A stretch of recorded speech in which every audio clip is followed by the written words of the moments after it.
মালা নিয়ে বসে আছি তাদেরকে বরণ করার জন্য। আমাদের এই বাংলাদেশে কোনো ধরনের বিশৃঙ্খলা ইনশাল্লাহ আমরা মেনে নিব না। এই নতুন বাংলাদেশকে বিশৃঙ্খলা করার জন্য সেই লীগের পেটোয়া বাহিনী আজকে আবার নাকি রাজপথে নামবে।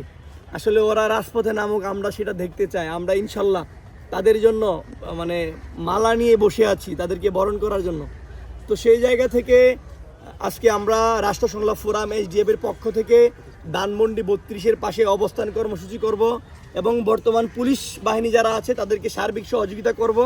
কোনোভাবেই এই ফ্যাসিস্টের দোসর আওয়ামী লীগ, ছাত্রলীগ, গুন্ডা লীগের যারা আছে তাদেরকে কোনোভাবেই এই বাংলাদেশকে কোনো নাশকতার উদ্দেশ্যে, তাদের যে উদ্দেশ্যে তারা আজকে পরিচালনা করতে যাচ্ছে সেটা আমরা ইনশাল্লাহ কোনোভাবে হতে দেব না। সেই জন্য আমরা জুলাই গণ অভ্যুত্থানে যারা সৈনিক, জুলাই যারা আহত হয়েছি, যারা শহীদ পরিবার আছি, আমরা ইনশাল্লাহ আজকে সকলেই মাঠে থাকব এবং বর্তমান সরকার জনাব তারেক রহমান স্যারের যেই নতুন বাংলাদেশে যেন কেউ যেন বিশৃঙ্খলা না করতে পারে, এই দোসররা সেদিকে খেয়াল রাখবো। একই সাথে বর্তমান প্রশাসনিক কর্মকর্তা যারা আছে তাদেরকেও সার্বিক সহযোগিতা করব।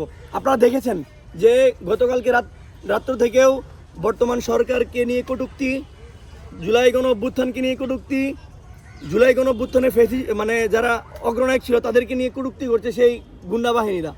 তো তারা তো মুখে বলে অনেক কিছু করবে, তো তাদেরকে আহ্বান জানাই তারা আজকে ধানমন্ডি 32-এ আসুক। ছাত্র জনতা এবং পুলিশ প্রশাসন যারা আছে তাদেরকে সাদরে গ্রহণ করবে যদি তারা বিশৃঙ্খলা করতে চায়। আর আমাদের এই 24 পরবর্তী সময়ে আমাদের এই বাংলাদেশে কোনো ধরনের বিশৃঙ্খলা ইনশাল্লাহ আমরা মেনে নিব না এবং যারা বিশৃঙ্খলা করতে চাইবে তাদেরকে অবশ্যই আমরা আইনের হাতে তুলে দিব এবং আমরা আইনকে শ্রদ্ধা করি, আইনকে ভালোবাসি।